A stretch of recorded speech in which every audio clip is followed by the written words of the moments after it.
Hello friends, welcome to Kuldeep education point. तो friends, हम हमारे ज्योग्राफी की एक नई सीरीज लेके आए हैं जिसमें हम ज्योग्राफी के महत्वपूर्ण 1000 क्वेश्चंस करेंगे। और इन 1000 क्वेश्चनों में हम हमारे विश्व का भूगोल, भारत का भूगोल, पर्यावरण और महत्वपूर्ण सम्मेलन को कंप्लीट करेंगे। और यह जो टॉपिक हैं हमारे, इनको हम चार भाग में, चार पार्ट में कंप्लीट करेंगे। पहले पार्ट में हम भारत के भूगोल भारत के भूगोल से स्टार्ट करेंगे और दूसरे पार्ट में हम भारत के भूगोल को कंप्लीट करेंगे और विश्व के भूगोल को स्टार्ट करेंगे। तीसरे पार्ट में हम विश्व के भूगोल को कंप्लीट कर देंगे और पार्ट फोर्थ में हम पर्यावरण और सम्मेलनों से संबंधित करेंगे। तो सबसे पहले हम स्टार्ट करते हैं हमारा पहला क्वेश्चन। पहला क्वेश्चन मतलब हमारा भारत के भूगोल को हम स्टार्ट करते हैं। सबसे पहला क्वेश्चन है हमारा कि भारत, हमारा जो भारत है, हमारा भारत एशिया महाद्वीप का हिस्सा है और एशिया महाद्वीप के दक्षिण भाग में हमारा भारत स्थित है। मतलब एशिया महाद्वीप जो है, एशिया महाद्वीप के दक्षिण भाग में हमारा भारत स्थित है। दूसरा क्वेश्चन है हमारा कि भारत किस गोलार्ध में स्थित है। मतलब कि ये जैसे हमारा विश्व है, ये हमारा ग्लोब है, तो इसमें ये हमारी इक्वेटर है 0 डिग्री। तो हमारा जो भारत है, ये हमारा उत्तरी गोलार्ध में है और ये हमारा दक्षिणी गोलार्ध है। तो उत्तरी गोलार्ध में हमारा भारत है और उत्तरी गोलार्ध के भी उत्तर पूर्व में जो हमारा उत्तरी पूर्व गोलार्ध है, उसमें हमारा भारत स्थित है। तीसरा क्वेश्चन है हमारा कि भारत जो हमारा उत्तरी गोलार्ध में है, भारत की भौगोलिक अवस्थिति क्या है। तो भारत की जो हमारी भौगोलिक अवस्थिति है, मतलब हमारा जो उत्तरी पॉइंट है भारत का, वो हमारा कौन सा है, हमारा पूर्वी पॉइंट कौन सा है, हमारा दक्षिण पॉइंट कौन सा है और हमारा पश्चिमी पॉइंट कौन सा है। तो हमारा जो भारत का उत्तरी पॉइंट है, वो है हमारा, मतलब जो हमारा किस डिग्री पे आता है, किस अक्षांश पे आता है, तो हमारा भारत आता है 37 डिग्री 6 मिनट उत्तरी अक्षांश पे आता है, उत्तरी अक्षांश पे आता है। और दक्षिण में हमारा भारत 8 डिग्री 4 मिनट पे उत्तरी अक्षांश पे आता है। मतलब 8 डिग्री 4 मिनट से 37 डिग्री 6 मिनट उत्तरी अक्षांश में भारत का दक्षिण और उत्तरी पॉइंट आते हैं। फिर आता है हमारा पूर्वी पॉइंट।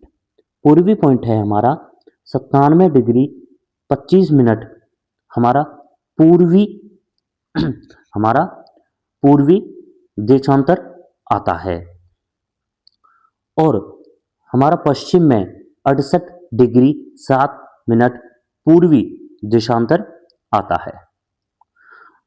हमारा जो भारत है, भारत हमारा जो हमारी भूमध्य रेखा है, भूमध्य रेखा जो हमारी 0 डिग्री है, 0 डिग्री से हमारा भारत 876 किलोमीटर दूर है, 876 किलोमीटर दूर है। जो हमारा ये 8 डिग्री 4 है, जो हमारा दक्षिणतम पॉइंट है, ये हमारा भारत का मुख्य भूमि का दक्षिणतम पॉइंट है। अगर भारत का दक्षिणतम पॉइंट पूछ लिया जाता है तो वो है हमारा 6 डिग्री 75 मिनट। और इसी डिग्री से ही जो 0 डिग्री भूमध्य रेखा है, उनके बीच में जो अंतर है वो है हमारा 876 किलोमीटर। फोर्थ क्वेश्चन है हमारा कि भारत के भौगोलिक बिंदु कौन सी हैं। मतलब भारत का सबसे उच्चतम पॉइंट, उत्तरतम पॉइंट कौन सा है, सबसे दक्षिणतम पॉइंट कौन सा है। तो भारत का जो सबसे उत्तरतम पॉइंट है वो है हमारा इंदिरा कोल, वो है हमारा इंदिरा कोल। और इंदिरा कोल है हमारा लद्दाख सियाचिन ग्लेशियर के पास। और भारत का सबसे पूर्वी पॉइंट जो है, वो है पूर्वी बिंदु है हमारी कीबीथू, और कीबीथू है हमारा अरुणाचल प्रदेश में। सबसे पश्चिमतम पॉइंट है भारत का, वो है हमारा गुजरात में, जो है हमारा गौरमाता पॉइंट, गौरमाता पॉइंट। भारत का मुख्य भूमिका अगर पूछ लिया जाता है तो मुख्य भूमिका सबसे दक्षिणतम पॉइंट है भारत का कैप कोमोरिन, जिसे हम कुमारी अंतरिम या कन्याकुमारी भी कहा जाता है, जो हमारा तमिलनाडु में है। और अगर हमारा सबसे दक्षिणतम पॉइंट पूछ लिया जाता है भारत का, वो है हमारा निकोबार आइलैंड पे, जो है हमारा इंदिरा पॉइंट, जो है हमारा इंदिरा पॉइंट। पांचवा क्वेश्चन आता है हमारा कि भारत का मानक समय रेखा कौन सी डिग्री से जाती है, जो हमारी समय मानक समय रेखा है वो हमारी, तो हमारी मानक समय रेखा 82 डिग्री 30 मिनट पूर्वी देशांतर को माना जाता है। और यह रेखा हमारी उत्तर प्रदेश के शंकरगढ़ मिर्जापुर से गुजरती है। और हमारी भारत की समय रेखा जो तय करती है, मतलब किन किन राज्यों से ये गुजरती है, तो वो राज्य हैं हमारे उत्तर प्रदेश, मध्य प्रदेश, छत्तीसगढ़, उड़ीसा, आंध्र प्रदेश। तो 5 राज्यों से हमारी मानक समय रेखा गुजरती है। छठा क्वेश्चन है हमारा कि भारत से कौन सी रेखा गुजरती है, तो भारत से कर्क रेखा गुजरती है और कर्क रेखा हमारी 23.5 डिग्री से गुजरती है। 23.5 डिग्री से हमारी कर्क रेखा गुजरती है। और कर्क रेखा भारत के 8 राज्यों से गुजरती है जी, ये हमारी कर्क रेखा है ये। और कर्क रेखा 8 राज्यों से गुजरती है। पहला राज्य है हमारा राजस्थान, दूसरा राज्य है हमारा गुजरात, तीसरा है हमारा मध्य प्रदेश, चौथा राज्य है हमारा छत्तीसगढ़, पांचवा राज्य है हमारा झारखंड, छठा राज्य हमारा वेस्ट बंगाल, सातवां राज्य है त्रिपुरा और आठवां राज्य है हमारा मिजोरम। तो हमारे 8 राज्यों से कर्क रेखा गुजरती है, जिसे हम ट्रॉपिक ऑफ कैंसर भी कहते हैं, जो हमारी 23.5 डिग्री पे है। और इन 8 राज्यों में से जो सबसे लंबी हमारे जिस राज्य से गुजरती है वो है हमारा मध्य प्रदेश, वो है हमारा मध्य प्रदेश। और भारत के जो हमारे पूर्व पश्चिम में है हमारा अरब सागर, और पूर्व में आ जाता है हमारा बे ऑफ बंगाल, बंगाल की खाड़ी, और भारत के दक्षिण में है हमारा हिंद महासागर। सातवां क्वेश्चन है हमारा कि भारत का क्षेत्रफल कितना है, तो भारत का क्षेत्रफल है हमारा 32,87,263 वर्ग किलोमीटर। और यह जो क्षेत्रफल है भारत का, ये पूरे विश्व के क्षेत्रफल का 2.42% है। 2.42% है हमारा भारत का क्षेत्रफल पूरे विश्व के क्षेत्रफल का। और भारत का जो स्थान है क्षेत्रफल में, वो है हमारा 7वां स्थान, मतलब क्षेत्रफल में भारत 7वें स्थान पर है। नेक्स्ट क्वेश्चन है हमारा कि भारत की सबसे लंबी तटरेखा कौन सी है, भारत की सबसे लंबी तटरेखा कौन सी है, तो भारत की सबसे लंबी तटरेखा है हमारी गुजरात। अब भारत के 9 राज्य, भारत के 9 राज्य समुद्री तटरेखा बनाते हैं, मतलब भारत के 9 राज्य समुद्र से लगे हुए हैं, समुद्र से सीमा बनाते हैं। वो हमारे 9 राज्य हैं गुजरात, जो सबसे लंबी तटरेखा बनाता है, दूसरा है हमारा महाराष्ट्र, तीसरा है हमारा गोवा जो सबसे छोटी तटरेखा बनाता है, चौथा है हमारा कर्नाटक, पांचवा है हमारा केरल, छठा है हमारा तमिलनाडु, फिर है हमारा आंध्र प्रदेश, सातवां आठवां है हमारा उड़ीसा और नौवां है हमारा वेस्ट बंगाल। तो हमारे भारत के 9 राज्य समुद्री तटरेखा बनाते हैं। अब 9 राज्य समुद्री तटरेखा बनाते हैं, परंतु हमारे जो अन्य राज्य हैं जो हमारी स्थल सीमा बनाते हैं, जो हमारे समुद्र से सीमा नहीं बनाते जो राज्य, उन राज्यों का जो सीमा है वो सीमा बनाते हैं 15,200 किलोमीटर की। 15,200 किलोमीटर की सीमा बनाते हैं और भारत के 7 मतलब भारत के जो राज्य हैं वो 7 देशों से स्थल सीमा बनाते हैं, जिसे हम आगे पढ़ेंगे। भारत के 9 राज्य समुद्री सीमा बनाते हैं। तो भारत के जो 9 राज्य हैं जो समुद्री सीमा बनाते हैं, वो बनाते हैं हमारे 6100 किलोमीटर की, मतलब 6100 किलोमीटर की हमारे समुद्री तट सीमा बनाते हैं। और यह सिर्फ हमारे 9 राज्य बनाते हैं, समुद्री सीमा बनाते हैं 6100 किलोमीटर की। अगर हमारे संपूर्ण समुद्री सीमा पूछ लिया जाता है, जो हमारे राज्य मतलब स्टेट और हमारे यूनियन टेरिटरी हैं, अगर वो हमारे पूछ लिए जाते हैं, तो संपूर्ण समुद्री सीमा है हमारी 7516.5 किलोमीटर की, जिसमें हमारे स्टेट भी हैं, मतलब हमारे 9 राज्य भी हैं और हमारे केंद्रीय शासित प्रदेश भी हैं, जैसे हमारे लक्षद्वीप, हमारे अंडमान निकोबार। ये अगर राज्य की पूछ लिया जाता है तो राज्य है हमारा 6100। अगर संपूर्ण पूछ ली जाती है राज्य और केंद्रीय शासित प्रदेश, तो वो है हमारे 7516.5 किलोमीटर। अगर स्थल सीमा पूछ ली जाती है तो वो है हमारी 15,200 किलोमीटर। 9वां क्वेश्चन है हमारा कि किन देशों के साथ जलीय सीमा बनाता है भारत। जलीय मतलब भारत कौन कौन से देशों के साथ समुद्री या जल सीमा बनाता है। तो वो बनाता है हमारा पाकिस्तान के साथ जो हमारा गुजरात में सीमा बनाता है। दूसरा है हमारा मालदीव। तीसरा है हमारा श्रीलंका। चौथा है हमारा बांग्लादेश। पांचवा है हमारा म्यांमार। तो ये हमारे 5 ऐसे देश हैं जिनके साथ भारत समुद्री सीमा बनाता है। नेक्स्ट क्वेश्चन है हमारा 10वां कि स्थल सीमा स्थल सीमा भारत कौन कौन से देशों के साथ बनाता है। स्थल सीमा मतलब जो हमारी स्थल से, जो हमारी जमीन से सीमा बनाते हैं, तो भारत 7 देशों के साथ स्थल सीमा बनाता है। 7 देशों के साथ स्थल सीमा बनाता है भारत, जिसमें हमारी एक ट्रिक है, जैसे कि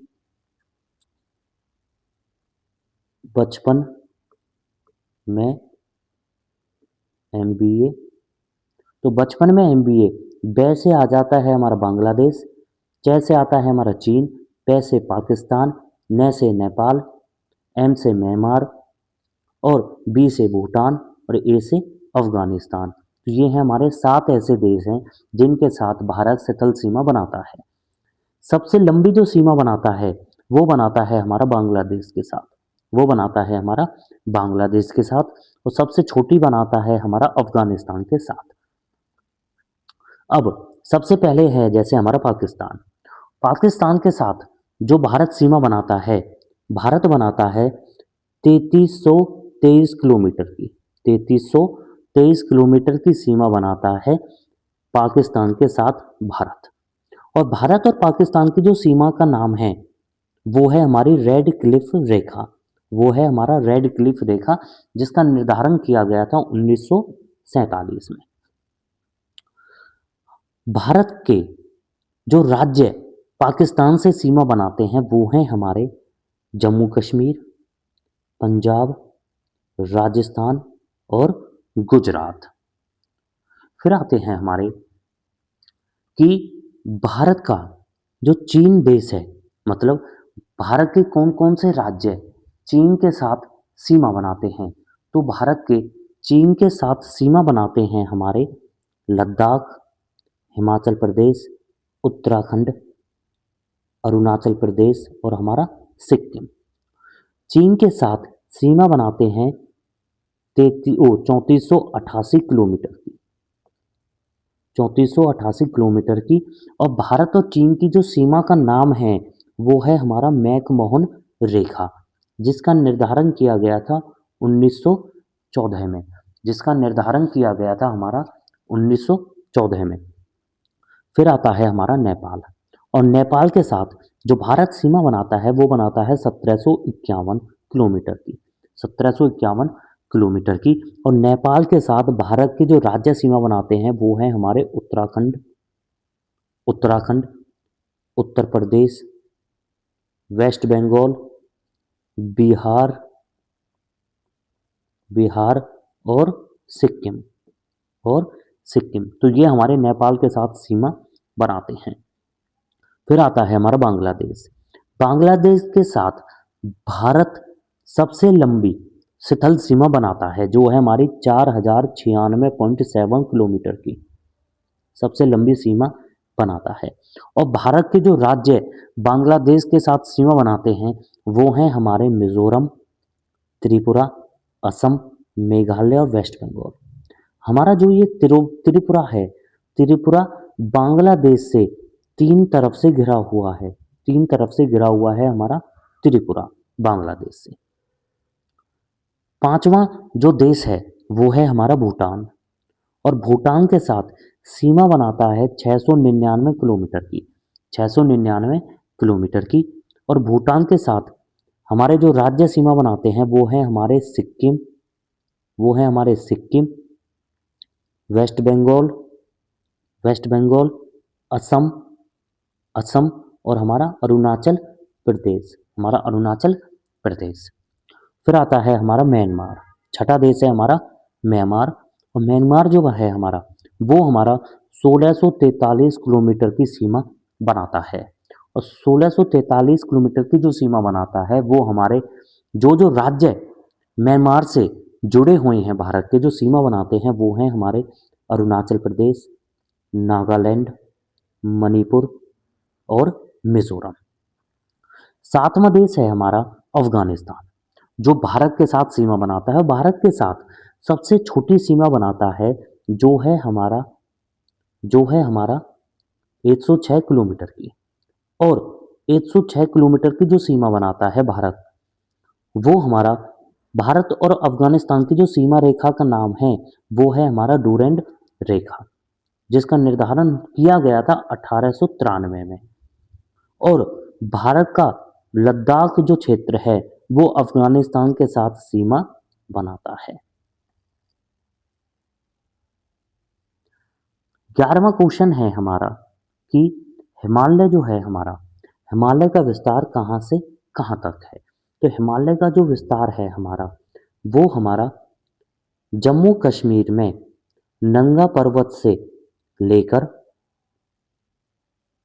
अरुणाचल प्रदेश में नामचा पर्वत तक है। और यह जो हमारा जम्मू कश्मीर से अरुणाचल प्रदेश तक जो हमारा हिमालय का विस्तार है वो है हमारा 2500 किलोमीटर का, वो है हमारा 2500 किलोमीटर का। मतलब हिमालय की जो चौड़ाई है वो है हमारी 2500 किलोमीटर की चौड़ाई है। हमारा हिमालय जो है वो दो नदियों के बीच में आता है। पहली नदी है हमारी सिंधु नदी, दूसरी नदी है हमारी ब्रह्मपुत्र नदी। तो अगर पूछ लिया जाता है कि हिमालय कौन सी दो नदियों के बीच में है, तो हिमालय हमारा सिंधु नदी और ब्रह्मपुत्र नदी के बीच में है। और कौन से दो पर्वतों के बीच में है, तो वो है हमारा नंगा पर्वत, जिसकी ऊंचाई है हमारी 8126 मीटर। और अरुणाचल प्रदेश में है हमारा नामचा पर्वत। नेक्स्ट है हमारा, तो अब हम हिमालय के बारे में कुछ जानकारी देखते हैं।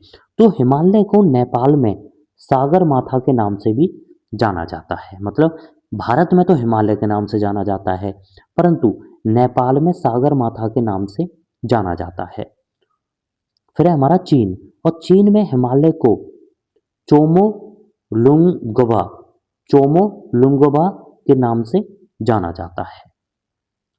हमारे जो हिमालय की औसत ऊंचाई है, मतलब हिमालय की अलग अलग जो चोटियां हैं, उन चोटियों की जो औसत ऊंचाई है वो है हमारी 6100 मीटर, वो है हमारी 6100 मीटर, मतलब 6100 मीटर।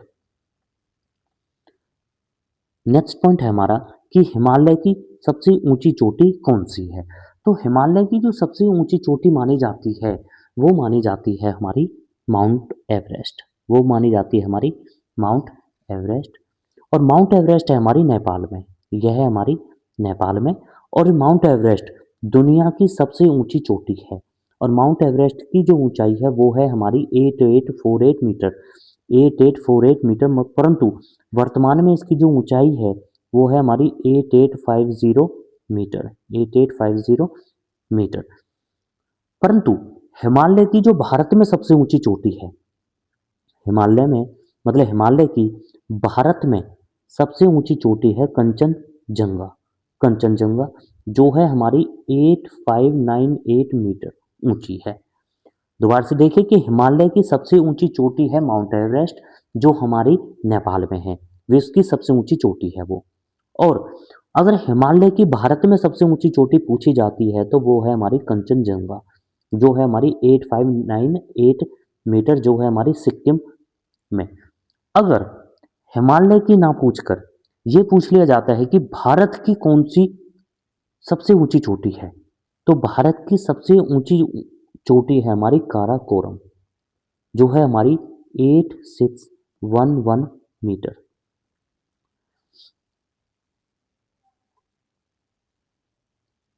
12वां क्वेश्चन है हमारा कि हिमालय की नेपाल में कौन कौन सी पहाड़ियां हैं, मतलब नेपाल में कौन कौन सी पहाड़ियां हैं जो हिमालय की हैं। तो हिमालय में हमारी कुछ पहाड़ियां हैं, जैसे धौलागिरी, जो हमारी धौलागिरी जिसकी ऊंचाई है हमारी 8172 मीटर, 8172 मीटर। दूसरी चोटी है हमारी अन्नपूर्ण, जिसकी ऊंचाई है 8078 मीटर। तीसरी चोटी है हमारी मंसालू। फिर आता है हमारा माउंट एवरेस्ट, जो विश्व की सबसे ऊंची चोटी है। फिर आती है हमारी मकालू, जिसकी ऊंचाई है 8481 मीटर। फिर आती है हमारी कंचनजंगा, फिर आती है हमारी कंचनजंगा। और फिर है हमारा गुरला मंदाता, जिसकी ऊंचाई है 7728 मीटर। तो नेपाल में हमारी ये कुछ महत्वपूर्ण चोटियां हैं जो हिमालय की हैं। दोबारा से देखिए कि हिमालय की चोटियां हैं नेपाल में धौलागिरी, अन्नपूर्ण, मंसालू, माउंट एवरेस्ट, मकालू, कंचनजंगा और गुरला मंदाता। 13वां क्वेश्चन है हमारा कि उत्तराखंड में कौन कौन सी चोटियां हैं हिमालय की। मतलब हिमालय श्रेणी जो है भारत में, जिसकी चौड़ाई 2500 किलोमीटर है, तो उत्तराखंड में कौन कौन सी चोटियां या कौन कौन सी श्रेणी आती है। सबसे पहली हमारी नंदा देवी। और नंदा देवी जो पर्वत है हमारा, नंदा देवी जो चोटी है, उसकी ऊंचाई है 7817 मीटर, 7817 मीटर। हमारा जो केदारनाथ है वो भी हमारा उत्तराखंड में है। हमारा जो बद्रीनाथ धाम है वो भी हमारा उत्तराखंड में है। हमारा मसूरी जो हिल स्टेशन है वो भी हमारा उत्तराखंड में है। रानीखेत, रानीखेत भी हमारा उत्तराखंड में है। और नैनीताल भी हमारा उत्तराखंड में है। 14 14 क्वेश्चन आता है हमारा। 14वां क्वेश्चन है कि मध्य हिमालय की पहाड़ियां कौन कौन सी हैं। जो हमारा हिमालय 3 भागों में विभाजित है। पहला है हमारा उच्च हिमालय, दूसरा है हमारा मध्य हिमालय, तीसरा है हमारा निम्न हिमालय, जिसे हम शिवालिक की पहाड़ियां भी कहते हैं। तो हमारा जो मध्य हिमालय है, मध्य हिमालय की कौन कौन सी पहाड़ियां हैं, मतलब मध्य हिमालय की कौन कौन सी पहाड़ियां हैं। तो मध्य हिमालय की हमारी पीर पंजाल है, धौलाधर है, महाभारत है, मसूरी है, नाग टिब्बा है। ये श्रेणियां या ये कुछ ऐसी पहाड़ियां हैं जो हमारी मध्य हिमालय से संबंधित हैं। 15वां क्वेश्चन आता है हमारा शिवालिक की पहाड़ियां, जो हमारा निम्न हिमालय है, जिसे हम ब्रह्म हिमालय भी कहते हैं। हिमालय का सबसे निचला जो भाग है, जो हिमालय के दक्षिण में भाग है, मध्य हिमालय के जो दक्षिण में भाग है, वो है हमारा शिवालिक की पहाड़ियां। तो शिवालिक की पहाड़ियां में आती है हमारी देहरादून और हमारा पाटली दून। हमारा जो कुल्लू घाटी है, कुल्लू घाटी हमारे मध्य में है, मध्य हिमालय और शिवालिक की पहाड़ियों के बीच में है। मतलब जो हमारा ये हमारा मध्य हिमालय है, ये हमारा शिवालिक की पहाड़ियां हैं, इनके बीच में है हमारी कुल्लू घाटी, इनके बीच में है हमारी कुल्लू घाटी। नेक्स्ट है हमारा कि सबसे छोटी पहाड़ी कौन सी है। पूरे हिमालय, चाहे वो उच्च हिमालय है, चाहे मध्य हिमालय है, चाहे हमारे शिवालिक की पहाड़ी है, हिमालय की सबसे छोटी पहाड़ी कौन सी है? तो वो है हमारी माउंट हरमोक, जिसे पहाड़ी की का दर्जा दिया हुआ है। सबसे छोटी पहाड़ी है हमारी, जिसकी ऊंचाई है 1567 मीटर, 1567 मीटर, और उसका नाम है हमारा माउंट हरमुक पहाड़ी। 16वां क्वेश्चन है हमारा कि ट्रांस हिमालय, ट्रांस हिमालय के कौन कौन से भाग हैं? ये कहा जाता है कि हिमालय से भी पहले एक हमारा ट्रांस हिमालय था। तो ट्रांस हिमालय के हमारे तीन भाग हैं। पहला है हमारा काराकोरम, दूसरा है हमारा लद्दाख श्रेणी, और तीसरा है हमारा जस्कर श्रेणी। जो हमारा काराकोरम श्रेणी है, जो सबसे उत्तर में है, काराकोरम श्रेणी और कृष्णागिरी श्रेणी को ही हम हिमालय का, ट्रांस हिमालय का सबसे उत्तर का भाग मानते हैं।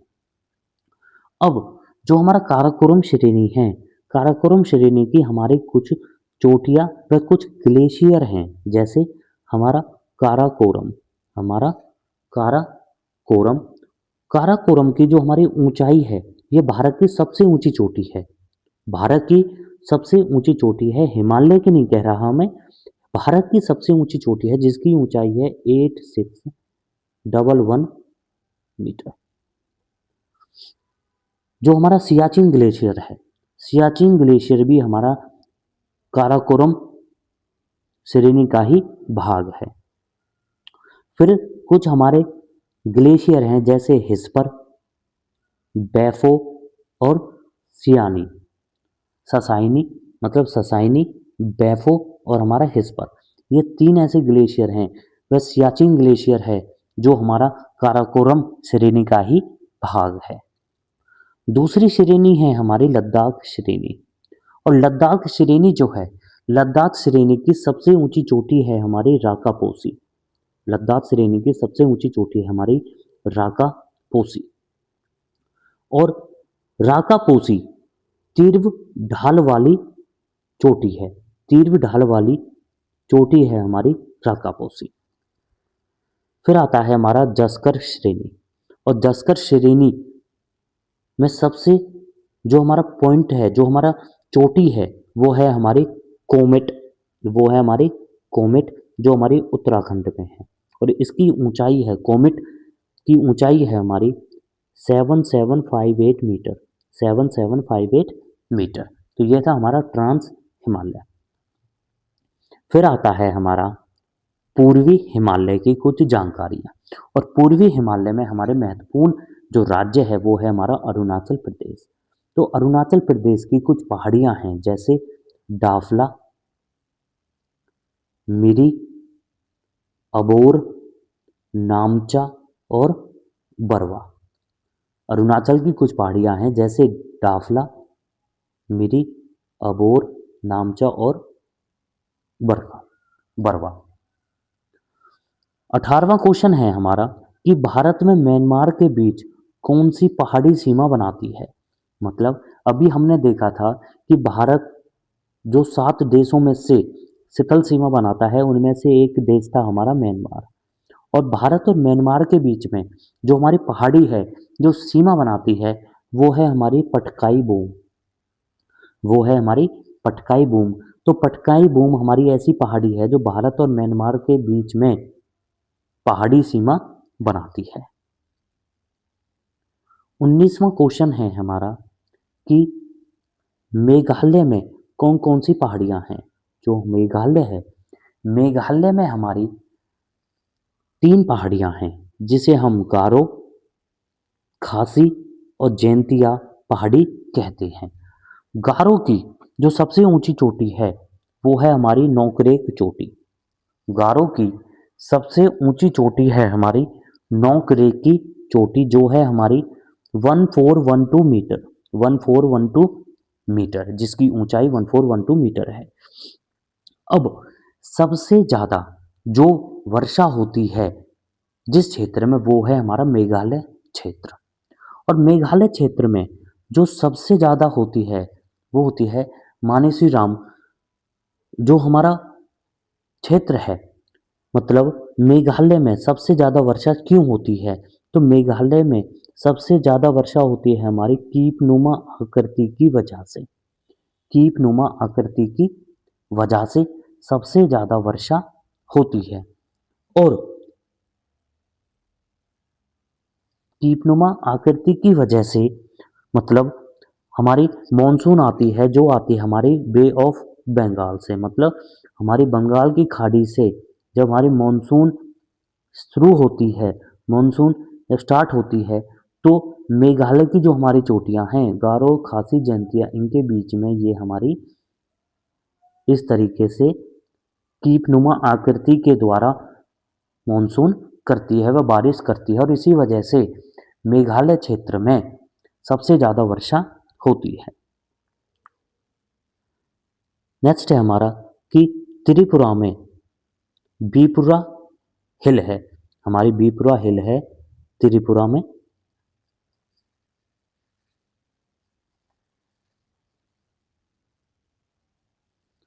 हमारा जो सर्वाधिक जो वर्षा होती है हमारी, सर्वाधिक वर्षा होती है हमारी मेघालय क्षेत्र में ही। और मेघालय क्षेत्र के हमारे मौसिनराम, मेघालय क्षेत्र के मौसिनराम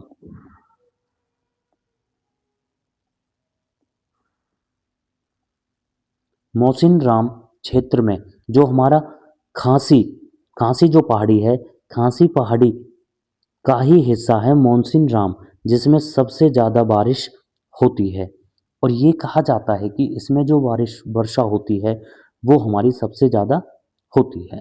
पहले चेरापूंजी में होती थी, परंतु अब मौसिनराम में सबसे ज़्यादा वर्षा होती है। 20वां क्वेश्चन है हमारा कि दक्कन के पठार किन राज्यों के पठारों को कहते हैं? तो हमारे जो दक्कन के पठार हैं वो हमारे महाराष्ट्र महाराष्ट्र में जो पठार हैं, महाराष्ट्र, मध्य प्रदेश, गुजरात, कर्नाटक और आंध्र प्रदेश, मतलब कि हमारे महाराष्ट्र, मध्य प्रदेश, गुजरात, कर्नाटक और आंध्र प्रदेश में जो पठार हैं, इन राज्यों के पठारों को ही दक्कन के पठार कहते हैं। और इनका जो क्षेत्रफल है, दक्कन के पठार का जो क्षेत्रफल है जो हमारे इन 5 राज्यों में है वो है हमारा 7 लाख वर्ग किलोमीटर। वो है हमारा 7 लाख वर्ग किलोमीटर। 21वां क्वेश्चन है हमारा कि मालवा का पठार कौन कौन से राज्य में है, मतलब कौन कौन से राज्य में वह पठार हैं जिनको हम मालवा का पठार कहते हैं? तो वो हैं हमारे मध्य प्रदेश, छत्तीसगढ़ और राजस्थान में। मालवा के पठार से हमारी जो नदियां निकलती हैं वो है हमारी चंबल और बेतवा। चंबल और बेतवा हमारी नदी निकलती है और ये दोनों नदियां हैं हमारी यमुना नदी, जो है हमारी यमुना नदी की सहायक नदियां हैं। और चंबल नदी जो है वो सबसे लंबी सहायक नदी है हमारी यमुना की, और यमुना सबसे लंबी सहायक नदी है गंगा नदी की।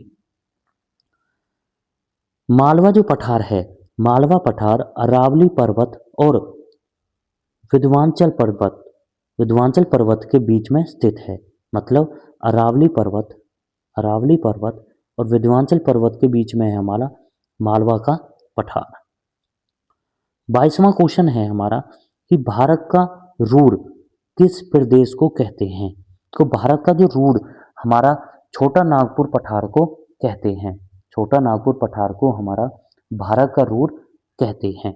और छोटे नागपुर पठार से हमारी कुछ नदियां निकलती हैं, जैसे दामोदर नदी और स्वर्ण नदी। दामोदर नदी और स्वर्ण नदी। दामोदर नदी को ही हम बंगाल का शोक भी कहते हैं। 23वां क्वेश्चन है हमारा कि विंध्याचल पर्वत कौन से राज्यों में फैला हुआ है? तो विंध्याचल पर्वत हमारा भारत के गुजरात राज्य में, मध्य प्रदेश राज्य में, छत्तीसगढ़ में, बिहार में और उत्तर प्रदेश में फैला हुआ है। विंध्याचल पर्वत की जो सबसे ऊंची चोटी है वो है हमारी सद्भावना चोटी, जो हमारी 752 मीटर ऊंची है, मतलब 752 मीटर ऊंची है हमारी सद्भावना चोटी। 24वां क्वेश्चन है हमारा कि अरावली की पहाड़ी की सबसे ऊंची चोटी कौन सी है। तो अरावली की पहाड़ी जो है हमारी, उसकी सबसे ऊंची चोटी है हमारी गुरु शिखर। सबसे ऊंची चोटी है हमारी गुरु शिखर, जिसकी ऊंचाई है हमारी 1752 मीटर। 1752 मीटर और 1722 मीटर भी कहा जाता है। तो गुरु शिखर है हमारा सिरोही जिले में, यह है हमारा सिरोही जिले में गुरु शिखर। विश्व की सबसे प्राचीनतम पर्वत श्रेणी है हमारी अरावली की पहाड़ी। अरावली की पहाड़ी हमारी विश्व की सबसे प्राचीनतम पर्वत श्रेणी है। और अभी हमने पढ़ा था कि सबसे नवीनतम पर्वत श्रेणी है हमारी शिवालिक की पहाड़ी और सबसे प्राचीनतम है हमारी अरावली की पहाड़ी। हमारी जो अरावली की पहाड़ी है, ये हमारे दिल्ली क्षेत्र में भी है। दिल्ली जो हमारा यूनियन टेरिटरी है, केंद्रीय शासित प्रदेश है हमारा, तो दिल्ली में जो हमारी अरावली की पहाड़ी है, उस पर ही हमारी रायसेन पहाड़ी है। मतलब दिल्ली में अरावली की पहाड़ी को रायसेन पहाड़ी भी कहते हैं। और रायसेन पहाड़ी पर ही हमारे प्रेसिडेंट हाउस है। हमारा प्रेसिडेंट हाउस जो है वो हमारा रायसेन पहाड़ी पर है, जो हमारा दिल्ली में है। और दिल्ली में जो अरावली की पहाड़ी है, उसी को ही रायसेन पहाड़ी कहा जाता है। नेक्स्ट है हमारा कि अरावली पहाड़ी की लंबाई कितनी है। तो अरावली पहाड़ी की लंबाई है हमारी 800 किलोमीटर। 800 किलोमीटर हमारी अरावली की पहाड़ी की लंबाई है। ये हमारे जिन जिन राज्यों में है अरावली की पहाड़ी, वो है हमारे गुजरात, राजस्थान, हरियाणा और दिल्ली। हरियाणा, दिल्ली, राजस्थान और गुजरात। गुजरात में सबसे ऊंची चोटी है गुरु शिखर और हरियाणा में सबसे ऊंची चोटी है महेंद्रगढ़ में, जो है हमारी ढोसी की पहाड़ी। अरावली की पहाड़ियों से हमारी कुछ नदी निकलती हैं, जैसे बनास नदी, लूनी नदी, साबरमती नदी और सखी नदी। और हमारी सखी नदी, ये नदियां हैं जो हमारी अरावली की पहाड़ी से निकलती हैं। 25वां क्वेश्चन है हमारा कि कर्नाटक में कौन सा पर्वत स्थित है। तो कर्नाटक में जो हमारा पर्वत है, वो है हमारा बाबा बुदान पर्वत। वो है हमारा बाबा बुदान पर्वत। और बाबा बुदान पर्वत की जो सबसे ऊंची चोटी है, वो है हमारी मुल्यनगिरी। वो है हमारी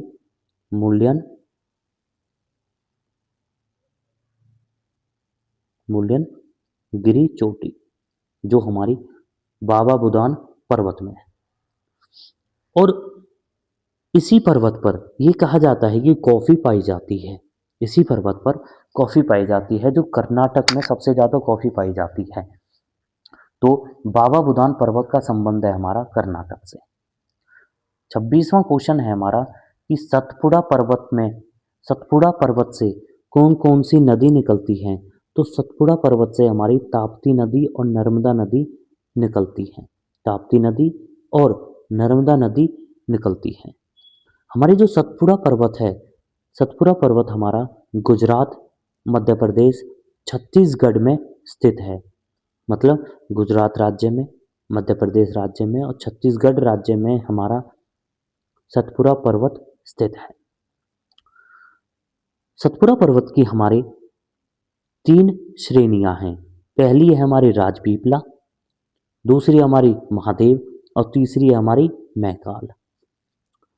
राजपीपला जो हमारी श्रेणी है, ये श्रेणी हमारे गुजरात और मध्य प्रदेश में स्थित है। महादेव जो श्रेणी है, ये हमारी मध्य प्रदेश में स्थित है।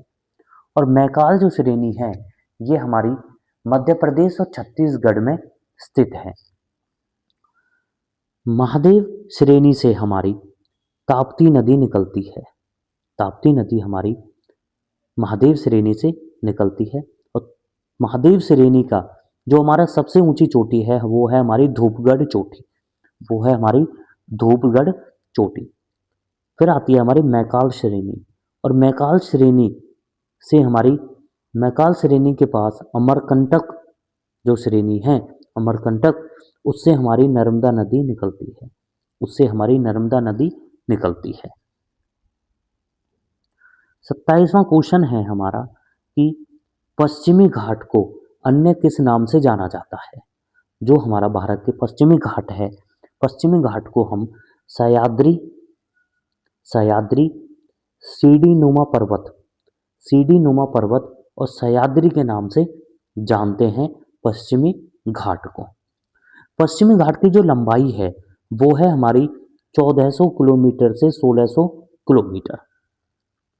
पश्चिमी घाट की जो ऊंची चोटी है, जो सबसे ऊंची चोटी है, वो है हमारी अनाईमुडी चोटी, जो हमारी 2695 मीटर ऊंची है और जो हमारी केरल राज्य में है।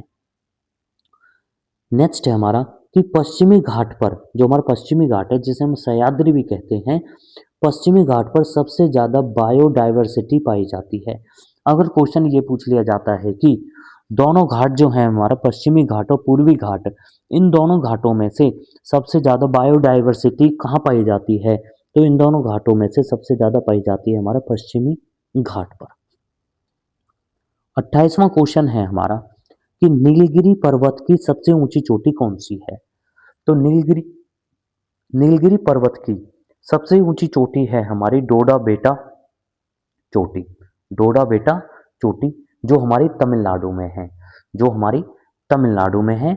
और इसकी जो ऊंचाई है डोडा बेटा की, वो है हमारा 2637 मीटर, मतलब 2637 मीटर हमारी डोडा बेटा की ऊंचाई है, जो हमारा नीलगिरी पर्वत की सबसे ऊंची चोटी है।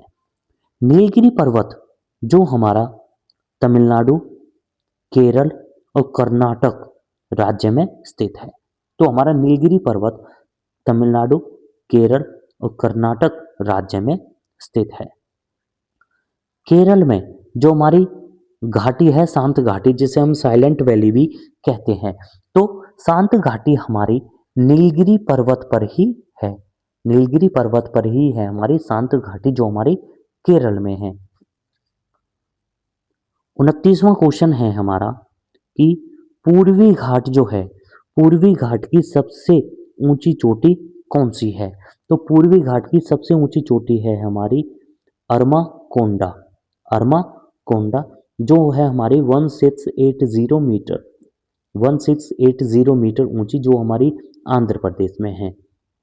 परंतु एनसीईआरटी के द्वारा मानी जाती है महेंद्रगिरी, जो है हमारी 1501 मीटर ऊंची। मतलब वैसे ऊंची है हमारी अरमाकोंडा जो हमारे आंध्र प्रदेश में है, परंतु एनसीईआरटी जो मानती है वो महेंद्रगिरी को मानती है, जो हमारी 1501 मीटर ऊंची। हमारे जो पूर्वी घाट की लंबाई है वो है हमारी 1200 से 1400 किलोमीटर की। 1200 से लेके 1400 किलोमीटर की हमारी लंबाई है पूर्वी घाट की।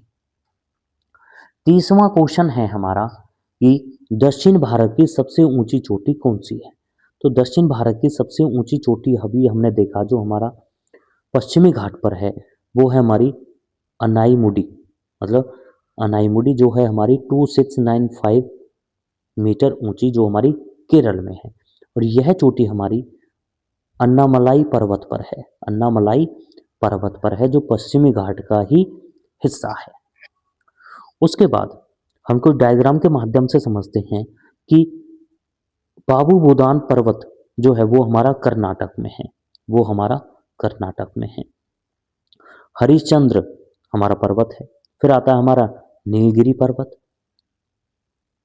फिर आता है हमारा अन्नामलाई पर्वत जो हमारा केरल में है। और अन्नामलाई पर्वत पर ही सबसे ऊंची चोटी है जो है हमारा अनाईमुडी चोटी, अनाईमुडी चोटी जो हमारी केरल में है।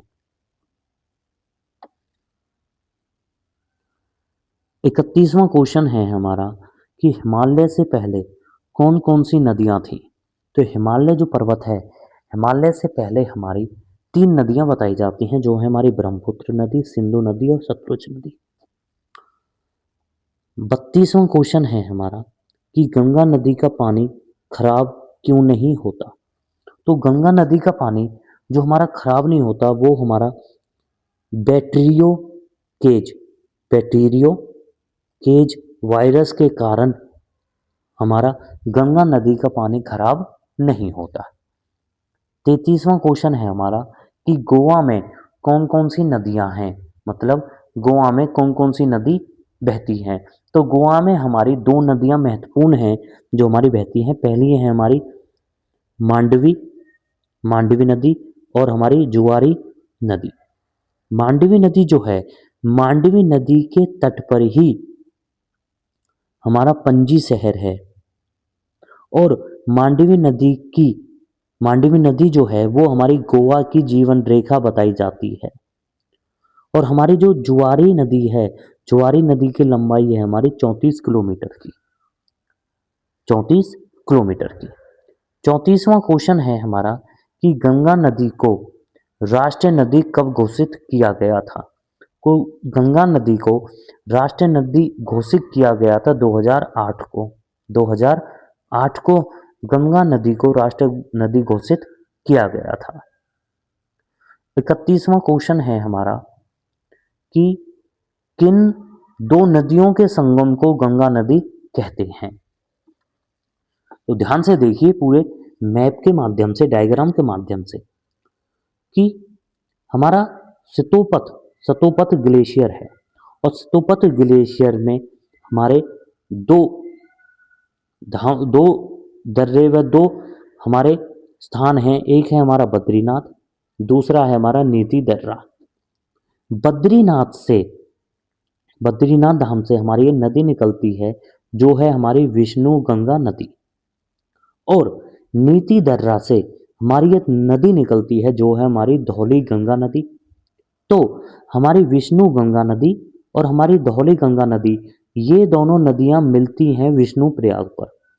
ये दोनों नदियां मिलती हैं विष्णु प्रयाग पर। और विष्णु प्रयाग पर ये दोनों नदियां मिलने के बाद ये अलकनंदा नदी के नाम से बहती हैं। अलकनंदा नदी के नाम से बहती हैं। तो अलकनंदा नदी के नाम से बहती हैं, परंतु अलकनंदा नदी में एक और नदी आकर मिलती है जो है हमारी नंदाकिनी नदी। और नंदाकिनी नदी अलकनंदा नदी में मिलती है नंदप्रयाग स्थान पर। नंदप्रयाग स्थान पर हमारी नंदाकिनी नदी आकर मिलती है अलकनंदा नदी से। तो नंदप्रयाग स्थान के बाद ये दोनों नदियां अलकनंदा नदी के नाम से बहती हैं। अलकनंदा नदी के नाम से बहती हैं। तो अलकनंदा नदी में पिंडार नदी आकर मिलती है करण प्रयाग में। करण प्रयाग स्थान पर अलकनंदा नदी से आकर मिलती है हमारी पिंडार नदी। तो करण प्रयाग स्थान के बाद ये दोनों नदियां अलकनंदा नदी के नाम से बहती हैं। तो करण प्रयाग से निकलती है हमारी जैसे अलकनंदा नदी। तो केदारनाथ से हमारी नदी निकलती है जो है हमारी मंदाकिनी नदी, जो है हमारी मंदाकिनी नदी। तो केदारनाथ से मंदाकिनी नदी मिलती है अलकनंदा नदी से रुद्रप्रयाग पर। रुद्रप्रयाग पर तो अलकनंदा नदी और मंदाकिनी नदी का मिलन होता है रुद्रप्रयाग पर। और रुद्रप्रयाग से अलकनंदा नदी के नाम से ये दोनों नदियां बहती हैं। तो अलकनंदा नदी और गंगोत्री से एक हमारी नदी निकलती है जिसे बोलते हैं हम भागीरथी नदी। तो भागीरथी नदी और अलकनंदा नदी आपस में मिलती हैं देवप्रयाग पर। तो देवप्रयाग में जब हमारी दोनों नदियां मिलती हैं, अलकनंदा नदी और भागीरथी नदी, तो इन दोनों नदियों के संगम के बाद जो हमारा देवप्रयाग पर ये दोनों नदियां मिलती हैं, उसके बाद ये दोनों नदी बहती हैं गंगा नदी के नाम से। ये दोनों नदियां बहती हैं गंगा नदी के नाम से। और गंगा नदी जब मैदान पर उतरती है, गंगा नदी जब मैदान पर उतरती है तो हरिद्वार स्थान पर गंगा नदी मैदान पर उतर जाती है। मतलब जमीन पर, मैदान पर बहती है गंगा नदी हरिद्वार में। तो ये था हमारा गंगा नदी कहाँ से निकलती है, कौन कौन सी नदियों के संगम कौन कौन से स्थान पर होते हैं। 32वां क्वेश्चन है हमारा कि गंगा नदी की लंबाई कितनी है। तो गंगा नदी की लंबाई है हमारी 25-25 किलोमीटर। 25-25 किलोमीटर मतलब 2525 किलोमीटर हमारी गंगा नदी की लंबाई है, जिसमें से गंगा नदी सबसे लंबी जो बहती है वो उत्तर प्रदेश में बहती है। तो उत्तर प्रदेश में 1450 किलोमीटर बहती है और उत्तराखंड में 110 किलोमीटर बहती है। बिहार में 445 किलोमीटर बहती है और वेस्ट बंगाल में 520 किलोमीटर बहती है हमारी गंगा नदी, जिसकी लंबाई है कुल हमारी 25-25 किलोमीटर, 2525 किलोमीटर। 33वां क्वेश्चन है हमारा कि गंगा नदी की सहायक नदियां कौन कौन सी हैं।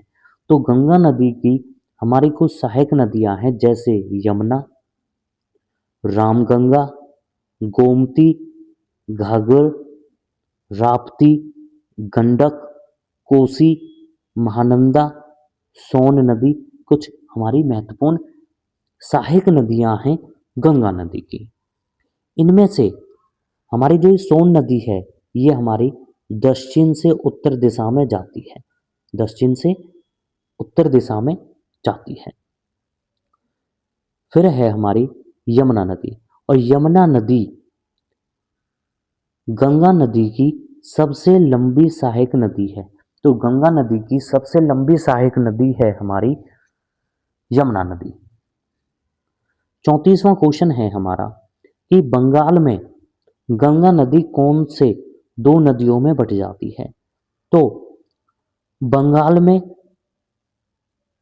जाने से पहले मतलब बंगाल में के बाद बांग्लादेश में चली जाती है, तो बांग्लादेश में जाने से पहले गंगा नदी हमारी हुगली नदी और भागीरथ नदी दो नदियों में बट जाती है और इसी स्थान से हमारी हुगली नदी निकलती है जो हमारी बंगाल में आती है। और छोटा नागपुर जो पठार है, छोटे नागपुर पठार से हमारी एक नदी निकलती है जो है हमारी दामोदर। छोटा नागपुर पठार से एक और नदी निकलती है जो है हमारी स्वर्ण रेखा नदी, स्वर्ण रेखा नदी। और एक निकलती है हमारी दामोदर नदी। और ये जो हमारी हुगली नदी आ रही है, जहाँ से गंगा दो नदियों में विभाजित हो जाती है, तो हुगली नदी और दामोदर नदी दोनों नदी आपस में मिल जाती हैं और दामोदर नदी को ही बंगाल का शोक कहा जाता है। उसके बाद गंगा नदी जो है वो हमारी बांग्लादेश में चली जाती है। 35वां क्वेश्चन है हमारा कि बांग्लादेश में गंगा नदी किस नाम से बहती है। तो बांग्लादेश में गंगा नदी पद्मा नदी के नाम से बहती है, पद्मा नदी के नाम से बहती है। अभी हमने देखा था कि गंगा नदी कैसे हरिद्वार में जमीन पर आ जाती है और गंगा नदी जब बंगाल में आती है तो बंगाल में दो नदियों में विभाजित हो जाती है, एक हमारी भागीरथ नदी और दूसरी हमारी हुगली नदी। हुगली नदी जो हमारी बंगाल में आती है, जहाँ से छोटा नागपुर पठार से नदी निकलती है जो हमारी दामोदर नदी और हुगली नदी से मिल जाती है। इसी बंगाल पर, बंगाल में हमारा भागीरथ नदी के तट पर फरक्का बैरेज भी है। तो बंगाल के बाद गंगा नदी बांग्लादेश में चली जाती है। ये है हमारा बांग्लादेश, ये है बांग्लादेश, बांग्लादेश में चली जाती है। और बांग्लादेश में गंगा नदी पद्मा नदी के नाम से बहती है। और हमारी एक नदी आती है चीन से, तिब्बत से, जो है हमारी ब्रह्मपुत्र नदी। और ब्रह्मपुत्र नदी जो आती है वो हमारी जैसे अरुणाचल प्रदेश में भारत में आती है, फिर असम में आती है, असम के बाद पश्चिम बंगाल में आ जाती है, तो बांग्लादेश में आ जाती है। तो ब्रह्मपुत्र नदी बांग्लादेश में जमुना, जमुना नदी के नाम से बहती है। ध्यान दीजिए कि गंगा नदी पद्मा नदी के नाम से बहती है बांग्लादेश में, और ब्रह्मपुत्र नदी जमुना नदी के नाम से बहती है। जब पद्मा नदी और ब्रह्मपुत्र नदी आपस में मिल जाती हैं तो वो मेघना नदी के नाम से बहती हैं। तो वो मेघना नदी के नाम से बहती हैं, क्योंकि इनमें मेघना नदी आकर मिलती है तो मेघना नदी के नाम से बहती हैं। और विश्व का सबसे बड़ा डेल्टा बनाया जाता है जब मेघना नदी, जो हमारी गंगा नदी मतलब पद्मा नदी और यमुना को जमुना नदी का संगम से मेघना नदी बनती है, और मेघना नदी जो है वो हमारी बे ऑफ बंगाल बंगाल की खाड़ी में गिरती है। तो मेघना नदी विश्व का सबसे बड़ा डेल्टा बनाती है, जिसे कहते हैं हम सुंदरवन डेल्टा, जिसे कहते हैं हम सुंदरवन डेल्टा। विश्व का सबसे बड़ा डेल्टा सुंदरवन डेल्टा है। और सुंदरवन डेल्टा हमारा दो नदियों के बीच में है। पहली है हमारी हुगली नदी, पहला है हमारे हुगली नदी और हमारी मेघना नदी। सुंदरवन डेल्टा दोबारा देखिए कि सुंदरवन डेल्टा जो मेघना नदी के द्वारा बनाया जाता है, और मेघना नदी दो नदियों के संगम से मेघना नदी बनती है, जो हमारी पद्मा नदी और जमुना नदी। विश्व का सबसे बड़ा डेल्टा है हमारा सुंदरवन डेल्टा। और सुंदरवन डेल्टा इसका नाम पड़ा है क्योंकि यहाँ पर सुंदरी वृक्ष हैं, और सुंदरी वृक्ष के कारण ही सुंदरवन डेल्टा नाम पड़ा है। सुंदरवन डेल्टा जो है वो मैंग्रोव वनों के लिए प्रसिद्ध है। मैंग्रोव वन पाए जाते हैं सुंदरवन डेल्टा में। 36वां क्वेश्चन है हमारा कि बिहार का शोक किस नदी को कहते हैं। तो बिहार का शोक हमारा कोसी नदी को कहते हैं। बिहार का शोक कोसी नदी को कहा जाता है। कोसी नदी जो गंगा नदी की सहायक नदी है। कोसी नदी को कोसी की नदी के नाम से भी जाना जाता है। बंगाल का शोक कहते हैं कोसी नदी को। बिहार का शोक कहते हैं दामोदर नदी को। दामोदर नदी जो छोटा नागपुर पठार से निकलती है और हुगली नदी में मिल जाती है। 37वां क्वेश्चन है हमारा कि यमुना नदी का उद्गम स्थल कौन सा है। तो यमुना नदी का उद्गम स्थल है हमारा यमुनोत्री। उद्गम स्थल है हमारा यमुनोत्री। और यमुनोत्री जो है वो हमारा बंदरपूछ स्थान, यमुनोत्री ग्लेशियर के बंदरपूछ स्थान से निकलती है। और यमुना नदी की लंबाई है हमारी 1376 किलोमीटर। यमुना नदी की लंबाई है हमारी 1376 किलोमीटर लंबी है हमारी यमुना नदी। नेक्स्ट क्वेश्चन है कि इलाहाबाद व प्रयागराज इलाहाबाद व प्रयागराज के त्रिवेणी संगम में गंगा नदी से मिल जाती है। गंगा नदी से मिल जाती है हमारी यमुना नदी त्रिवेणी संगम में, जो है हमारा प्रयागराज में।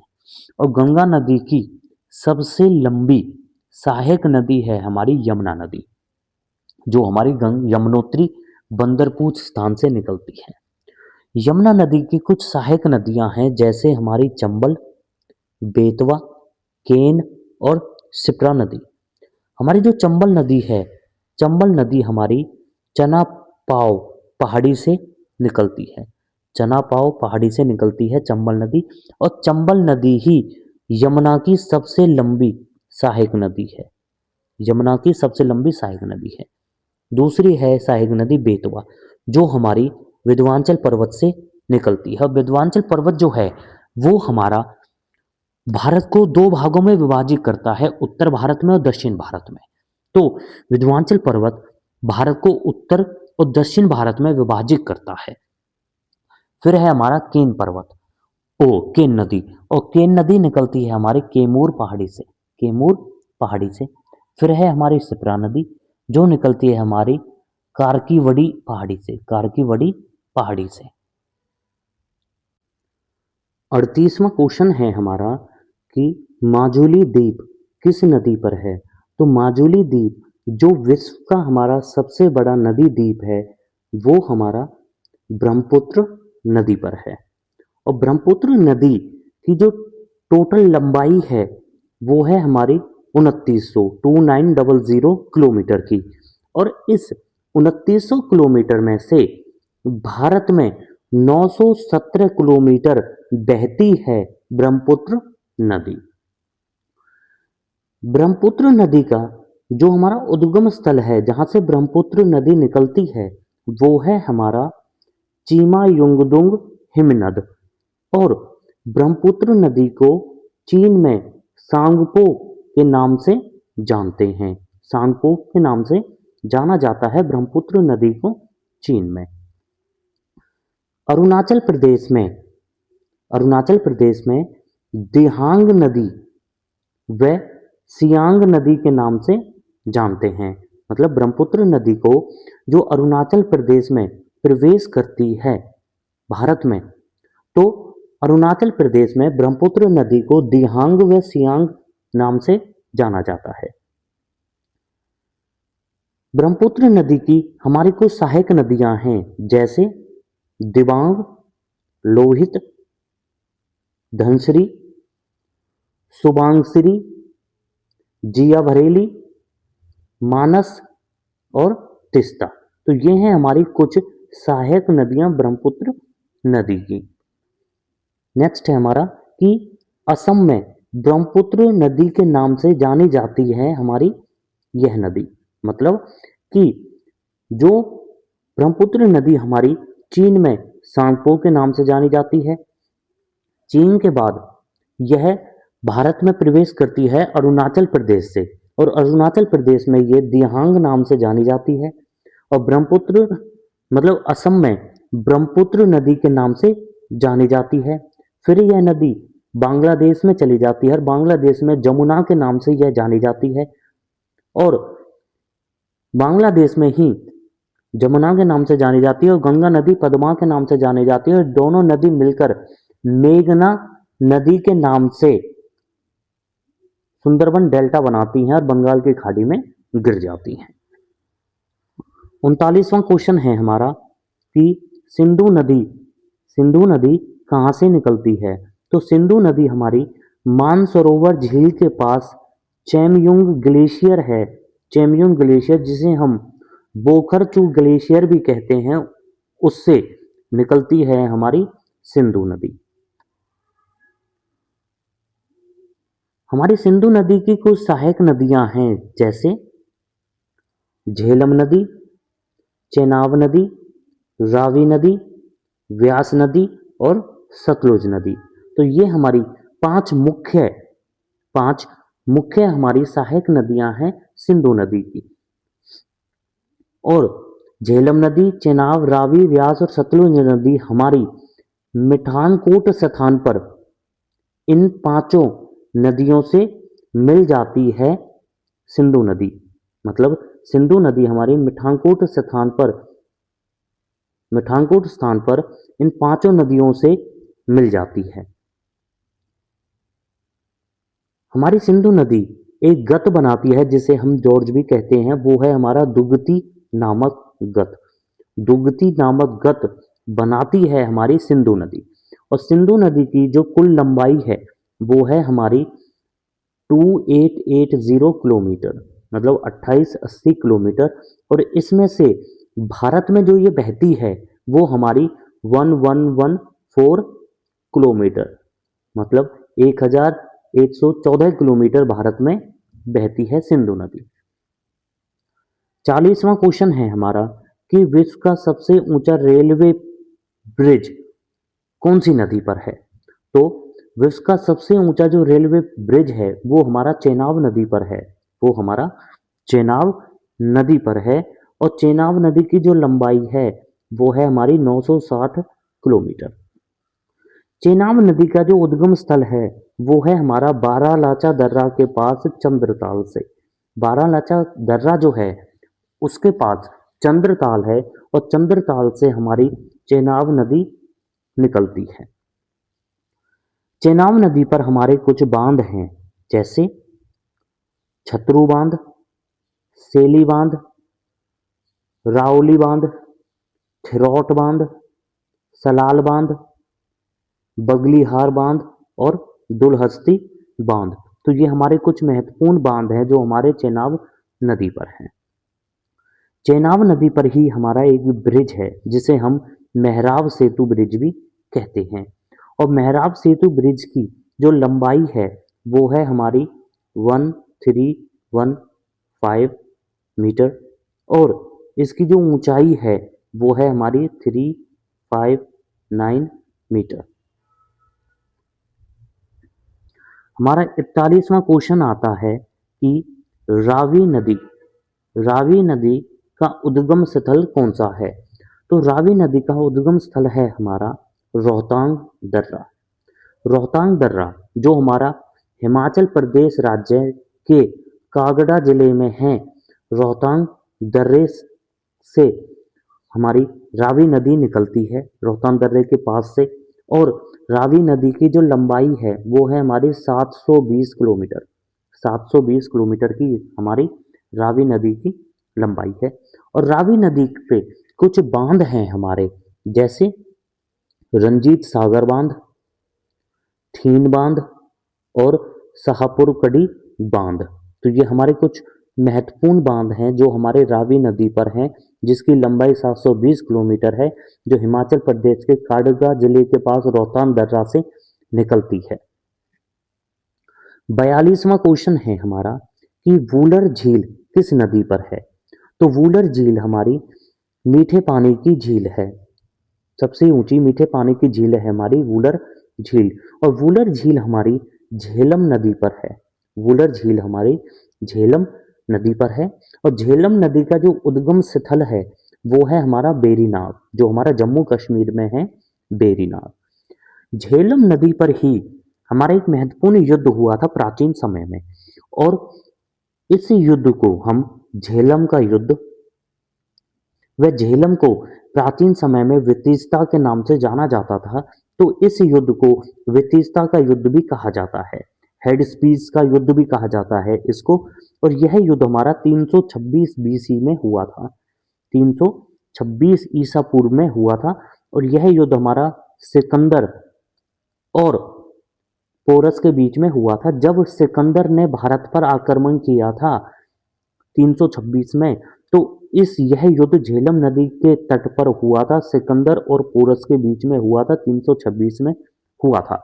और इस युद्ध को हम झेलम का युद्ध, वितिस्ता का युद्ध और हमारा हेडस्पीस का युद्ध भी कहते हैं।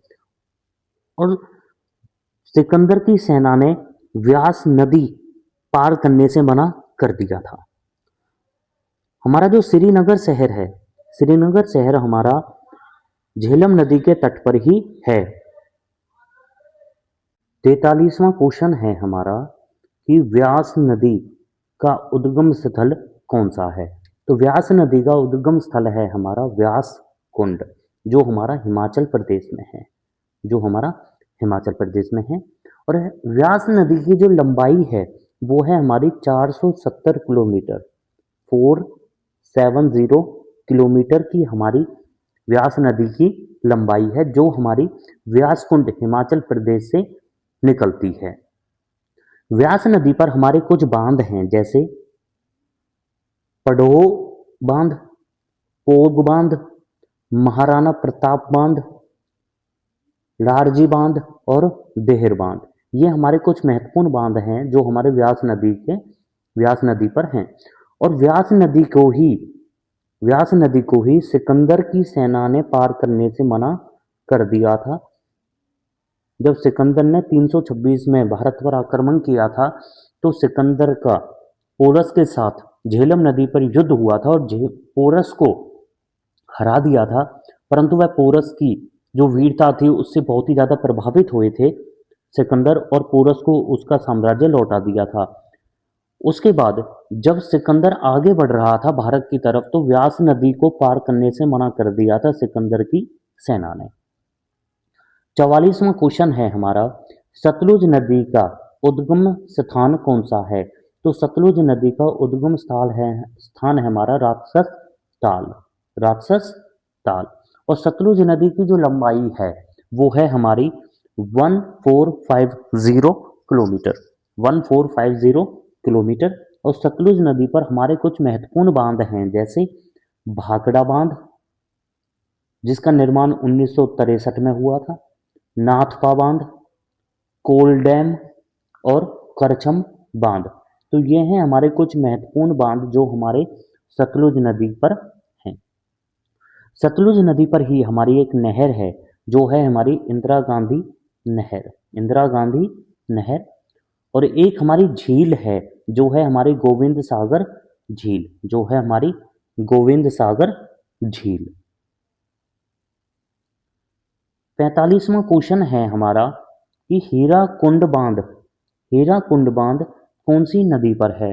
तो हीराकुंड बांध हमारा महानदी पर है, यह हमारा महानदी पर है, उड़ीसा में है। हीराकुंड वो महानदी की जो हमारी लंबाई है वो है हमारी 885 किलोमीटर की, 885 किलोमीटर की। महानदी का जो उद्गम स्थल है वो है हमारा सिहावा पर्वत जो हमारा रायपुर में है, सिहावा पर्वत जो हमारा रायपुर में है। और हीरा वो महानदी पर ही हमारी एक झील है जो है हमारी चिल्का झील, जो है हमारी चिल्का झील। और महानदी पर हमारे कुछ बांध हैं जैसे रुद्री बांध और गंगरेल बांध। तो ये हमारे कुछ महत्वपूर्ण बांध हैं जो हमारे महानदी पर हैं। 46वां क्वेश्चन है हमारा कि दक्षिण गंगा व वृद्ध गंगा, दक्षिण गंगा व वृद्ध गंगा मतलब बूढ़ी गंगा किस नदी को कहा जाता है? कौन सी नदी को हम कहते हैं दक्षिण गंगा व वृद्ध गंगा? तो ये कहा जाता है हमारी गोदावरी नदी को, गोदावरी नदी को जिसकी लंबाई है हमारी 1465 किलोमीटर की, 1465 किलोमीटर की लंबाई है हमारी गोदावरी नदी को, ओ गोदावरी नदी की। और गोदावरी नदी को ही हम दक्षिण गंगा व वृद्ध गंगा व बूढ़ी गंगा कहते हैं। गोदावरी नदी का जो हमारा उद्गम स्थल है वो है हमारा ब्रह्मगिरी पहाड़ी, ब्रह्मगिरी पहाड़ी से हमारी गोदावरी नदी निकलती है। और ब्रह्मगिरी पहाड़ी जो हमारी नासिक जिले के त्र्यंबकेश्वर के पास हमारी ब्रह्मगिरी पहाड़ियां हैं, वहां से ही हमारी गोदावरी नदी का उद्गम स्थल होता है। फिर है हमारी कि गोदावरी नदी पर हमारे कौन कौन से बांध हैं? तो गोदावरी नदी पर हमारा पोलावरम बांध है, पोलावरम बांध हमारा गोदावरी नदी पर है। और गोदावरी नदी की हमारी कुछ सहायक नदियां हैं जैसे पूर्णा नदी, साबरी नदी, इंद्रावती नदी, वैनगंगा नदी, वर्धा नदी, पैनगंगा नदी और मंजीरो नदी। ये हमारी कुछ महत्वपूर्ण नदियां हैं वो जो हमारी सहायक नदी हैं गोदावरी नदी की। हमारा 47वां क्वेश्चन आता है कि दक्षिण भारत की गंगा किस नदी को कहते हैं? अभी हमने देखा था कि दक्षिण गंगा व वृद्ध गंगा कहा जाता है गोदावरी को। तो दक्षिण भारत की गंगा, दक्षिण भारत की गंगा हम कहते हैं कावेरी नदी को, कावेरी नदी को। और कावेरी नदी की जो लंबाई है वो है हमारी 805 किलोमीटर की, 805 किलोमीटर की हमारी लंबाई है कावेरी नदी की। कावेरी नदी पर हमारे कुछ महत्वपूर्ण बांध हैं जैसे मैटूर बांध, मैटूर बांध हमारा कावेरी नदी पर है। और कृष्णा राज सागर बांध, मैटूर बांध और कृष्णा सागर बांध हमारा कावेरी नदी पर है। और कावेरी नदी, इसी नदी के कारण, कावेरी नदी के कारण कर्नाटक और तमिलनाडु में 140 साल पुराना विवाद है। मतलब कर्नाटक राज्य में और तमिलनाडु राज्य में हमारा कावेरी नदी की वजह से ही 140 साल से विवाद चलता आ रहा है कावेरी नदी के पानी के ऊपर। कावेरी नदी का जो उद्गम स्थल है वो है हमारा कर्नाटक राज्य में पश्चिमी घाट के पास, जो हमारा पश्चिमी घाट है, पश्चिमी घाट जो हमारा कर्नाटक राज्य में पश्चिमी घाट के पास ताल कावेरी से ताल कावेरी से निकलती है, जो ब्रह्मगिरी श्रेणी में है। नेक्स्ट है हमारा कि कावेरी नदी के डेल्टा को दक्षिण भारत का गार्डन भी कहते हैं। दक्षिण भारत का गार्डन कहा जाता है हमारा कावेरी नदी के डेल्टा को, और कावेरी नदी को दक्षिण भारत की गंगा भी कहा जाता है। और कावेरी नदी पर ही हमारा मैटूर बांध है, कृष्ण राज सागर बांध है। 48वां क्वेश्चन है हमारा कि कृष्णा नदी की लंबाई कितनी है। तो कृष्णा नदी की लंबाई है हमारी 1400 किलोमीटर। 1400 किलोमीटर कृष्णा नदी की लंबाई है। और कृष्णा नदी का जो हमारा उद्गम स्थल है वो है हमारा महाबलेश्वर से यह नदी निकलती है, जो हमारा महाराष्ट्र में है। और कृष्णा नदी पर कुछ हमारे जल प्रपात हैं, मतलब कुछ हमारे महत्वपूर्ण झरने हैं, जैसे शिव समुद्रम हमारा कृष्णा नदी पर है। श्रीरंगपट्टनम हमारा कृष्णा नदी पर है। श्रीरंगपट्टनम जो टीपू सुल्तान की राजधानी थी, टीपू सुल्तान व हैदर अली की जो हमारी राजधानी थी, श्रीरंगपट्टनम। गोकक और मलेला, ये कुछ महत्वपूर्ण जलप्रपात हैं जो हमारे कृष्णा नदी पर हैं।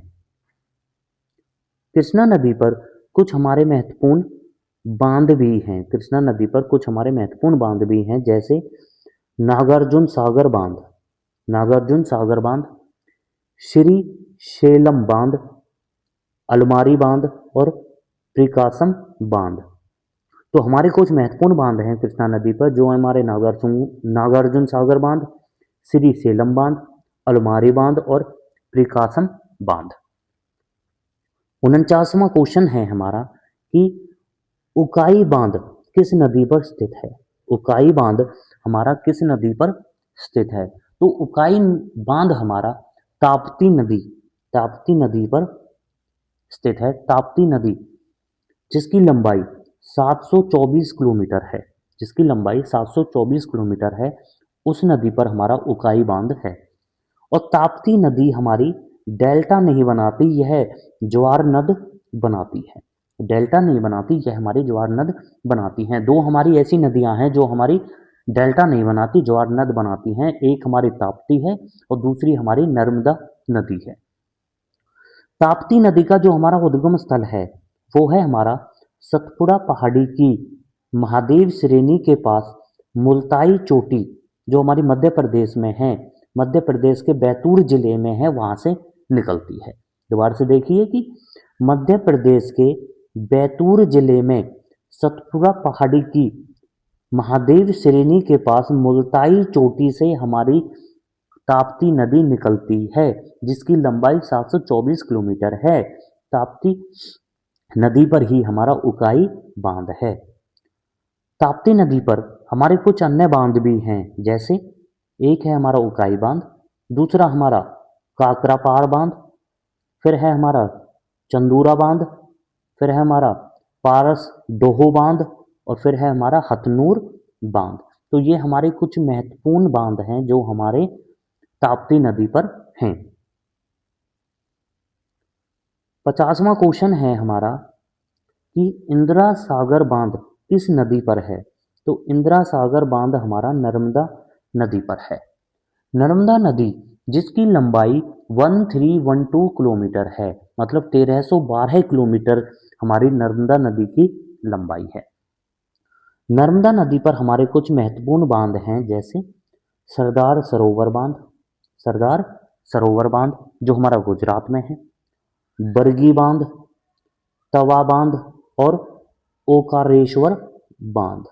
तो नर्मदा नदी पर हमारे बांध हैं, जैसे सरदार सरोवर बांध, बरगी बांध, तवा बांध और ओकारेश्वर बांध। और हमारी नर्मदा नदी भी ताप्ती नदी के जैसे ही डेल्टा नहीं बनाती, यह नदी भी डेल्टा नहीं बनाती, यह ज्वार नद बनाती हैं। तो हमारी दो नदियां हैं जो हमारी ज्वार नद बनाती हैं, एक है हमारी ताप्ती नदी, दूसरी है हमारी नर्मदा नदी। नर्मदा नदी का जो हमारा उद्गम स्थल है वो है हमारा सतपुड़ा की सतपुड़ा जो हमारी पहाड़ी है, सतपुड़ा की मैकाल श्रेणी के अमरकंटक जो हमारा मध्य प्रदेश में है वहां से निकलती है, वहां से हमारी नर्मदा नदी निकलती है। नर्मदा नदी पर हमारे कुछ बांध हैं, जैसे वो जलप्रपात हैं जिन्हें हम झरना भी कहते हैं। तो नर्मदा नदी पर हमारे कुछ जलप्रपात हैं, जैसे कपिलधारा और धुआंधार जलप्रपात। तो कपिलधारा और धुआंधार जलप्रपात हैं हमारे नर्मदा नदी पर। 51वां क्वेश्चन है हमारा कि भारत की सबसे ऊंची चोटी कौन सी है। तो भारत की सबसे ऊंची मतलब चोटी या सबसे ऊंची मूर्ति, सबसे ऊंचा स्टैच्यू, ये कह सकते हैं हम, सबसे ऊंची मूर्ति कौन सी है। चोटी तो हमारी काराकोरम है, परंतु इसे हम सबसे ऊंची मूर्ति मूर्ति व सबसे ऊंचा स्टैच्यू कौन सा है, तो वो है हमारा statue of unity. Statue of unity जिसकी ऊंचाई है हमारी 182 मीटर, जिसे हम 597 फीट भी कह सकते हैं। और यह मूर्ति हमारी वल्लभ भाई पटेल जी को समर्पित है। और यह नदी नर्मदा घाटी के पास साधु बेट द्वीप पर है। मतलब कि नर्मदा नदी की जो घाटी है, नर्मदा नदी की घाटी के पास एक द्वीप है जो है हमारा साधु बेट द्वीप। और साधु बेट द्वीप पर है हमारी सबसे ऊंची चोटी, भारत की सबसे ऊंची चोटी जो है हमारा स्टैच्यू ऑफ यूनिटी, जिसकी ऊंचाई है 182 मीटर, जो हमारे वल्लभ भाई पटेल जी को समर्पित है।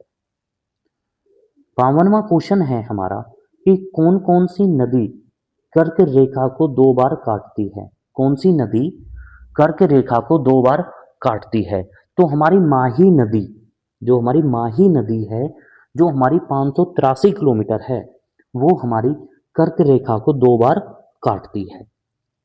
और माही नदी का जो उद्गम स्थल है वो है हमारा धार डिस्ट्रिक्ट। धार डिस्ट्रिक्ट जो हमारा मध्य प्रदेश में है, धार डिस्ट्रिक्ट जो हमारा मध्य प्रदेश में है, उसके पास विंध्याचल पर्वत के मिंडा गांव से हमारी माही नदी निकलती है।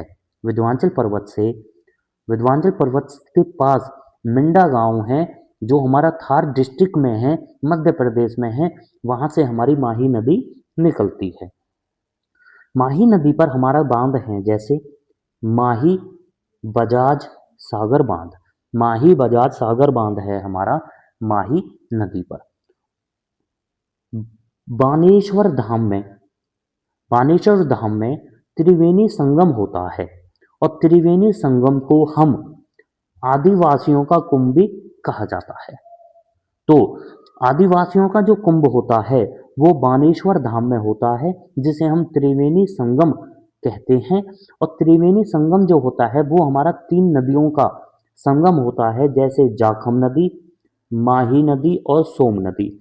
इन तीनों नदियों के संगम को त्रिवेणी संगम कहते हैं। और इसी के पास बानेश्वर धाम में हमारा आदिवासियों का कुंभ भी होता है।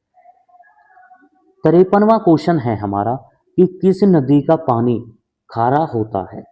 तो हमारी लूनी नदी का पानी खारा होता है। और लूनी नदी की जो हमारी लंबाई है वो है हमारी 494 किलोमीटर की। 494 किलोमीटर की हमारी लंबाई है लूनी नदी की। लूनी नदी का पानी खारा होता है। और लूनी नदी का जो उद्गम स्थल है वो है हमारा नाग हिल, जो हमारे अजमेर में है। नाग हिल जो हमारा अजमेर में है। नेक्स्ट पॉइंट है हमारा इसमें ही कि कच्छ के रण में लूनी नदी जो हमारी अरब सागर में नहीं गिरती, परंतु अगर अरब सागर से पहले ही यह हमारी गायब हो जाती है। तो कच्छ के रण में, गुजरात में कच्छ के रण में यह लूनी नदी हमारी गायब हो जाती है। अब लूनी नदी का खारा पानी है, परंतु राजस्थान के बदमेर व बालोताए स्थान पर खारा पानी हो जाता है लूनी नदी का। अगर ये पूछ लिया जाता है कौन सी नदी का पानी खारा है, तो वो है लूनी नदी का पानी खारा। और लूनी नदी का पानी जो खारा होता है राजस्थान में, वो हमारा बदमेर स्थान पर लूनी नदी का पानी खारा हो जाता है। 54वां क्वेश्चन है हमारा कि साबरमती नदी का उद्गम स्थल कौन सा है। तो साबरमती नदी का जो हमारा उद्गम स्थल है वो है हमारा अरावली की पहाड़ियाँ, उदयपुर। उदयपुर में जो अरावली की पहाड़ी हैं वहाँ से हमारी साबरमती नदी निकलती है और साबरमती की जो लंबाई है वो है हमारे 771 किलोमीटर की। 771 किलोमीटर की हमारी साबरमती नदी की लंबाई है और साबरमती नदी पर ही हमारा साबरमती आश्रम भी है। साबरमती आश्रम जिसकी स्थापना महात्मा गांधी ने 1917 में करवाई थी। 1917 में महात्मा गांधी ने साबरमती आश्रम की स्थापना करवाई थी और साबरमती आश्रम के हमारे कुछ उपनाम हैं जैसे सत्याग्रह व हरिजन आश्रम। सत्याग्रह व हरिजन आश्रम भी साबरमती आश्रम को कहा जाता है और इसी से ही साबरमती आश्रम से ही दांडी मार्च आंदोलन की शुरुआत की थी 1930 में महात्मा गांधी ने। लास्ट क्वेश्चन है हमारा कि शरावती नदी पर कौन सा झरना है। तो शरावती नदी पर हमारा जोग जलप्रपात है जिसे हम गोरसप्पा भी कहते हैं और यह हमारा कर्नाटक के शिवमोगा जिले में है और इसकी जो ऊंचाई है, जो लंबाई है मतलब वो है हमारी 253 मीटर। जलप्रपात की जो हमारी ऊंचाई है, जो हाइट है वो है हमारी 253 मीटर और यह हमारा शरावती नदी पर है, कर्नाटक राज्य में है। तो फ्रेंड्स ये था हमारा आज का पार्ट ए जिसमें हमने भारत के भूगोल को कुछ हद तक किया है। हम अपने नेक्स्ट पार्ट में जो हमारा पार्ट बी है उसमें भारत के भूगोल को कंप्लीट करेंगे।